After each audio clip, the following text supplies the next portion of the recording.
Atenção pessoal, algo surpreendente está acontecendo. Eu estou realmente impressionada como até onde as pessoas estão dispostas a ir pelo poder. Vocês não vão acreditar nessa última notícia que acaba de ser divulgada. Gente, mais um atentado. É isso mesmo, mais um ataque brutal. E dessa vez eu confesso que fiquei extremamente triste porque um carro levou vários tiros. E sabe o que é mais revoltante? Havia crianças dentro do carro. Isso aconteceu há pouquíssimos instantes em São Paulo contra uma candidata. É inacreditável o que as pessoas são capazes de fazer em busca do poder. E aí fica a pergunta que não quer calar. Por que o poder é tão importante ao ponto de querer tirar a vida de alguém? Até onde isso vai? Eu vou trazer todos os detalhes desse atentado e as perguntas que nos deixam perplexos. Vale a pena ceifar vidas pelo poder? É isso que está em jogo, gente. Não para por aí, não. A política, o clima político vem esquentando no Brasil e tem muito mais bomba vindo por aí, tá bom? Inclusive uma notícia explosiva sobre o ministro Alexandre de Moraes, uma péssima notícia para o Lula e você precisa saber de tudo. E com certeza, gente, eu vou trazer também aqui uma outra notícia, são várias notícias aqui, envolvendo o governador Tarcísio de Freitas. E isso daí vai deixar provavelmente todo mundo de queixo caído. E o pior, a decisão do Lula sobre tudo isso foi surpreendente. E vocês vão ficar chocados com o que vem aqui pela frente. Então, por favor, não se esqueça de se inscrever no canal, ativa o sininho das notificações e compartilhe esse vídeo o máximo possível que vocês puderem, com o máximo de pessoas possível. A situação é grave e todos precisam estar informados. A partir de agora, vamos lá para mais detalhes de tudo que está acontecendo. E eu já começo com a primeira informação bomba, que é a respeito do Alexandre de Moraes. Gente, o ministro Alexandre de Moraes, ele está incontrolável, né? E o Igor Gadelha, pelo jornal Metrópolis, trouxe uma matéria importantíssima falando a respeito de quem está na mira da Polícia Federal e de Moraes por ter usado X durante o bloqueio. Políticos e candidatos podem ser punidos por descumprirem ordem do ministro Alexandre de Moraes do STF, gente, é isso mesmo.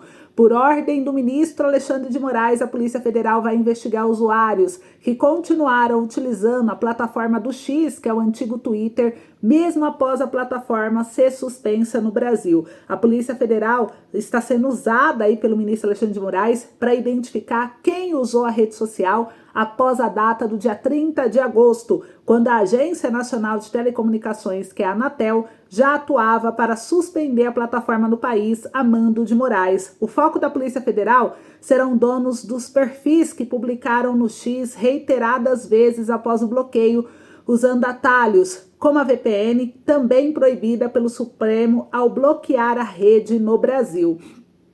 E a coluna apurou que estão na mira da Polícia Federal diversos deputados bolsonaristas, entre eles Eduardo Bolsonaro, Nicolas Ferreira, Carla Zambelli, Marcel Van Hatten, ou seja, somente do PL ou do Novo.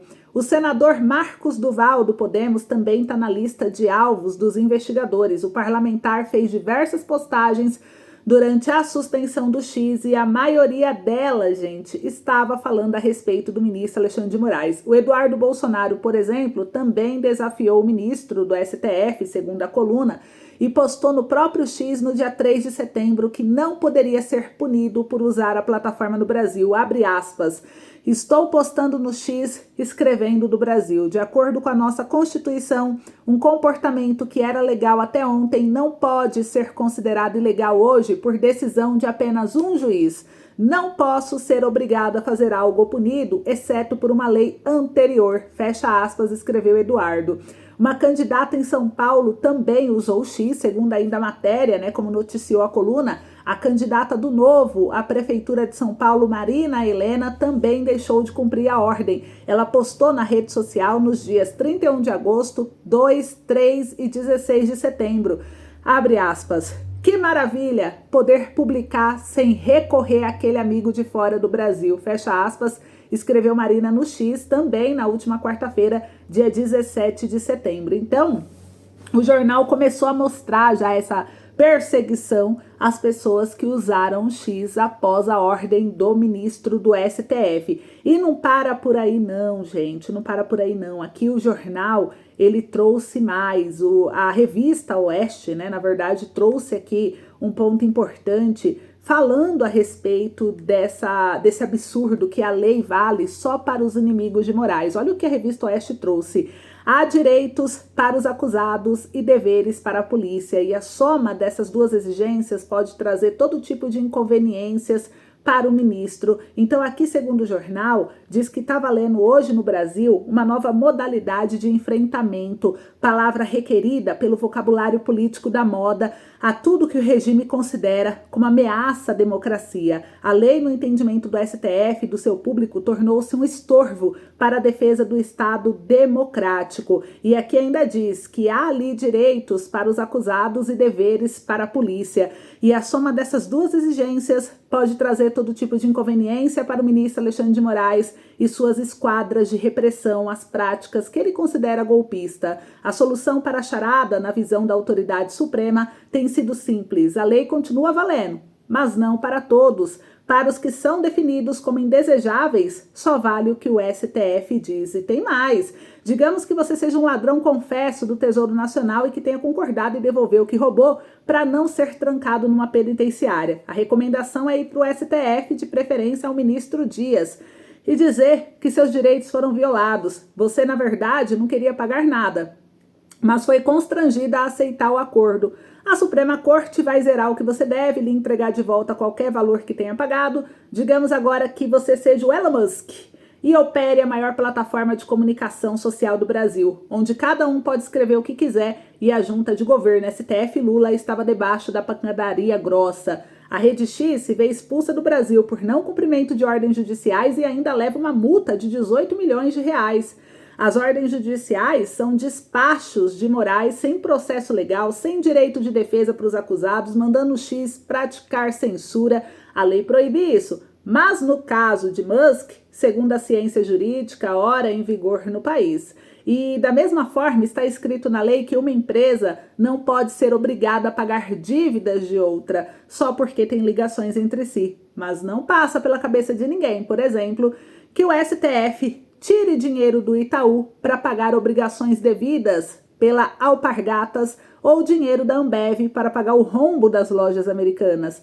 Mas o X não é o Itaú e nem a Ambev, e portanto a lei não vale para ele. Alexandre de Moraes, por conta disso, expropriou depósitos bancários da Starlink e transferiu para o governo para pagar multas que ele mesmo aplicou no X. São do mesmo grupo econômico, decidiu ele. E daí? Então a gente percebe uma perseguição e como o STF vem tratando a lei para quem é considerado oposição e para quem é considerado aliado. Um outro exemplo que a revista Oeste trouxe foi o caso da doutora Deolane Bezerra, que pode ser solta depois de decisão do Ministério Público. E o órgão solicitou novas investigações e a substituição da prisão dela por medidas cautelares como o uso de tornozeleira. Ou seja, Deolane Bezerra, ainda o jornal aqui trouxe mais, né, expondo aí o jornal Metrópolis, outro jornal, o jornal Metrópolis, através da colunista Fábio Oliveira, expôs as regalias e as boas refeições no dia a dia de Deolane Bezerra na cadeia.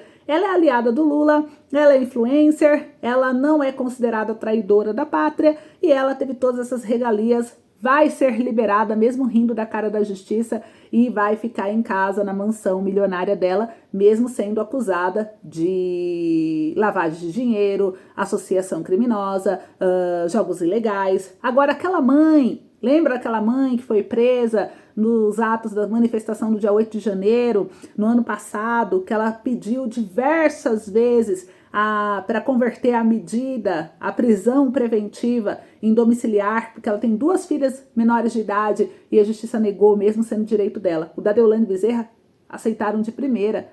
Só que o problema foi que quando ela saiu ainda na porta da cadeia, ela riu da cara da justiça, descumpriu as medidas cautelares e ela foi presa novamente. Agora vai ser solta de novo, ainda dizendo que ela sofreu constrangimento ilegal e tal. Mas aquela mãe não, ela não teve direito. E o que aquela mãe fez de errado, segundo a STF, que também não deu nem ainda o direito do julgamento, de uma condenação, e ela tá presa até hoje? Ela escreveu de batom a frase "perdeu mané", que foi dita por um dos ministros. Esse foi o crime dessa mãe. Olha que absurdo. Então a gente vê realmente o uso da justiça sendo usado para fins políticos e tá na cara, gente. Então isso é um perigo, né, para a nossa democracia. E tem mais, gente. Olha só, não para as polêmicas de chegar não. Segundo o jornal Metrópolis, por Paulo Capelli, Lula demite agente da ABIN, que é próximo de Tarcísio, e foi alvo da Polícia Federal. Gente, agente demitido pela Casa Civil de Lula foi segurança de Tarcísio em 2022 e é investigado por monitoramento ilegal de autoridades. Então, olha o Tarcísio sendo envolvido em escândalo. O governo Lula demitiu, então, Fabrício Cardoso de Paiva, agente da Agência Brasileira de Inteligência, ABIN, que coordenou a segurança de Tarcísio na campanha pelo governo de São Paulo em 2022. Homem de confiança de Tarcísio, Paiva é investigado no âmbito de inquérito da Polícia Federal, que apura o monitoramento ilegal de magistrados e integrantes da imprensa pela gestão de Jair Bolsonaro. O oficial de inteligência trabalhava com Tarcísio desde que o governador ocupava o cargo de ministro da Infraestrutura de Bolsonaro. Com a candidatura de Tarcísio em São Paulo, Paiva pediu licença do cargo de agente da ABIN para se dedicar à disputa eleitoral. No entanto, antes que o pedido fosse acolhido, o agente já estava envolvido nas atividades de campanha. E o afastamento das funções sem autorização da direção da ABIN levou à demissão de Paiva. O argumento usado na portaria da exoneração assinada por Rui Costa, ministro-chefe da Casa Civil de Lula, foi o abandono do cargo. Gente, olha o absurdo que é essa matéria.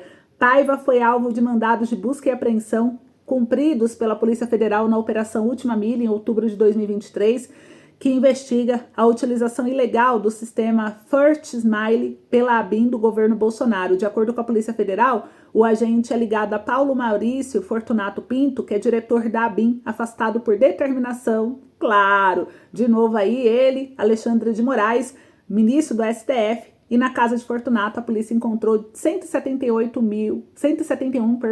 mil dólares em espécie. E na campanha de Tarcísio em 2022, Paiva esteve envolvido em uma confusão com repórteres e cinegrafistas devido a um tiroteio ocorrido durante uma agenda do então candidato em Paraisópolis, zona sul de São Paulo. O agente foi gravado tentando intimidar um cinegrafista para que as imagens do tumulto provocado pelo tiroteio fossem apagadas, e Tarcísio precisou ser retirado às pressas do local. Então, gente, olha só a repercussão que está gerando aí na política. E tem mais, olha só, agora vamos trazer aqui uma notícia muito triste, que é uma jornalista e candidata a prefeita no litoral de São Paulo. Ela estava com a filha dentro do carro e foi alvo de tiros após campanha.